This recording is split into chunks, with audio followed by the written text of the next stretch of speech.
श्री परमात्मने नमः। अथ तृतीयोऽध्यायः कर्मयोगः। अर्जुन उवाच जायसी चेत् कर्मणस्ते मता बुद्धिर्जनार्दन तत्किं कर्मणि घोरे मां नियोजयसि केशव। व्यामिश्रेणेव वाक्येन बुद्धिं मोहयसीव मे तदेकं वद निश्चित्य येन श्रेयोऽहमाप्नुयाम्। श्रीभगवानुवाच लोकेऽस्मिन् द्विविधा निष्ठा पुरा प्रोक्ता मया नघ। ज्ञानयोगेन साङ्ख्यानां कर्मयोगेन योगिनाम्। न कर्मणामनारम्भान् नैष्कर्म्यं पुरुषोऽश्नुते न च सन्न्यसनादेव सिद्धिं समधिगच्छति। न हि कश्चित् क्षणमपि जातु तिष्ठत्य कर्मकृत् कार्यते ह्यवशः कर्म सर्वः प्रकृतिजैर्गुणैः। कर्मेन्द्रियाणि संयम्य य आस्ते मनसा स्मरन् इन्द्रियार्थान् विमूढात्मा मिथ्याचारः स उच्यते। यस्त्विन्द्रियाणि मनसा नियम्यारभतेऽर्जुन कर्मेन्द्रियैः कर्मयोगम् असक्तः स विशिष्यते। नियतं कुरु कर्म त्वं कर्मजायो ह्यकर्मणः शरीरयात्रापि च ते न प्रसिद्ध्यैद कर्मणः।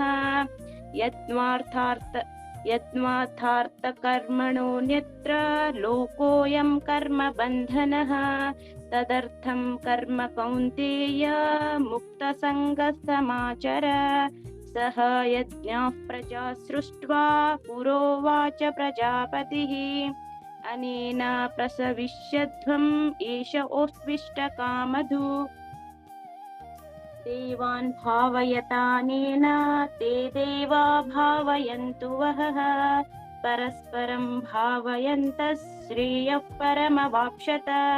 इष्टान् भोगानि वो देवा दास्यन्ते यज्ञभाविताः तैर्दत्ता न प्रदायैभ्यो यो भुङ्क्तेस्तेन एव सः। यज्ञशिष्टासीनः सन्तो मुच्यन्ते सर्वकिल्बिषैः भुञ्जते ते त्वघं पापा ये पचन्त्यात्मकारणात्। अन्नात् भवन्ति भूतानि पर्जन्यादन्नसम्भवः यज्ञात् भवति पर्जन्यो यज्ञः कर्म समुद्भवः।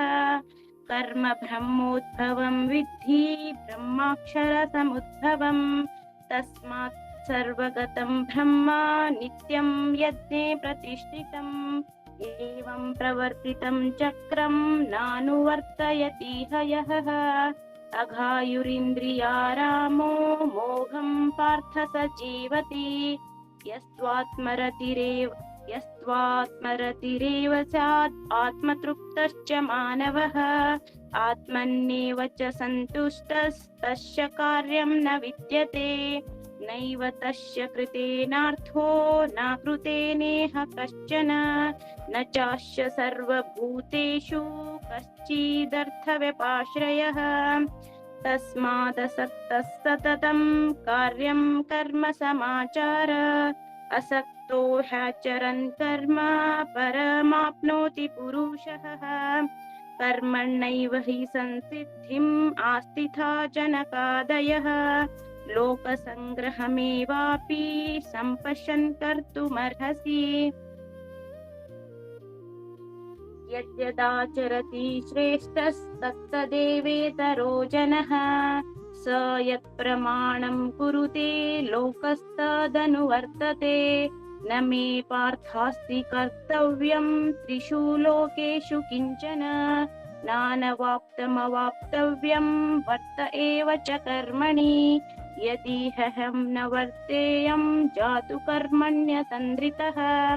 मम वर्त्मानुवर्तन्ते मनुष्याः पार्थ सर्वशः उत्सीदेयुरिमे लोका न कुर्यां कर्म चेदहम् शङ्करस्य च कर्ता स्याम् उपाहन्यामि मा प्रजाः। सक्ता कर्ताः कर्मण्य विद्वांसो यथा कुर्वन्ति भारत कुर्यात् विद्वांस्तथा सक्तश्चिकीर्षुर्लोके संग्रहम् न बुद्धिभेदं जनयेत् अज्ञानां कर्मसङ्गिनाम् जोषयेत् सर्वकर्माणि विद्वान् युक्तः समाचरन् प्रकृतेः क्रियमाणानि गुणैः कर्माणि सर्वशः अहङ्कार विमूढात्मा कर्ताहमिति मन्यते तत्त्ववित्तु महाबाहो गुणकर्म विभागयोः गुणागुणेषु वर्तन्त इति मत्वा न सज्जते प्रकृतेर्गुणसम्मूढाः सज्जन्ते गुणकर्मसु तान् कृत्स्नविदो मन्दान् कृत्स्नविन्न विचालयेत् मयि सर्वाणि कर्माणि सन्न्यस्यात्मचेतसा निराशिर्निर्ममो भूत्वा युद्धस्व विगतज्जरः एमे मतमिदं नित्यम् अनुतिष्ठन्ति मानवाः श्रद्धावन्तो न सूयन्तो मुच्यन्ते तेऽपि कर्मभिः ये त्वेतदभ्यसूयन्तो नानुतिष्ठन्ति मे मतम् सर्वज्ञानविमूढास्तान् विद्धि नष्टान् चेतसः सदृशं चेष्टते स्वस्याः प्रकृतेर्जानवानपि प्रकृतिं यान्ति भूतानि निग्रह किं करिष्यति इन्द्रियस्येन्द्रियस्यार्थे रागद्वेषौ व्यवस्थितौ तयोर्न वशमागच्छेत्तौ ह्यश्च परिपन्थिनौ श्रेयान् स्वधर्मो विगुणः परधर्मात् स्वनुष्ठितात् स्वधर्मे निधनं श्रेयः परधर्मो भयावहः अर्जुन उवाच अथ केन प्रयुक्तोऽयं पापं चरति पुरुषः अनिच्छन्नपि वाष्णेय बलादीव नियोजितः श्रीभगवानुवाच काम एष क्रोध एष रजोगुणसमुद्भवः महाशनो महापाप्मा विद्धेनमिह वैरिणम् भूमेनाव्रियते वह्निर्यथा दर्शो मलेन च यथोल्बेनावृतो गर्भस्तथा तेनेदमावृतम् आवृतं ज्ञानमेतेन ज्ञानिनो नित्यवैरिणा कामरूपेण कौन्तेय दुष्पुरेणानलेन च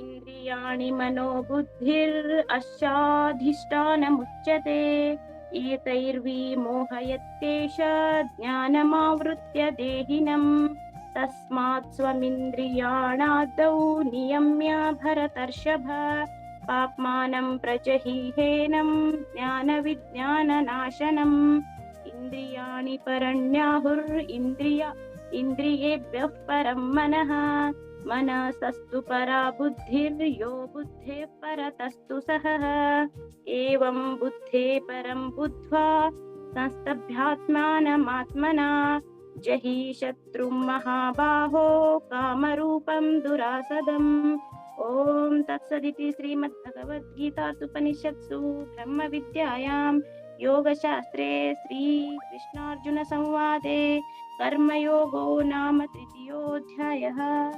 ॐ श्री परमात्मने नमः। अथ चतुर्थोऽध्यायः ज्ञानकर्मसन्न्यासयोगः। श्रीभगवानुवाच इमं विवस्वते योगं प्रोक्तवानहमव्ययम् विवस्वान्मनवे प्राह मनुरिक्ष्वाकवे ब्रवीत्। रामकृष्ण हरि।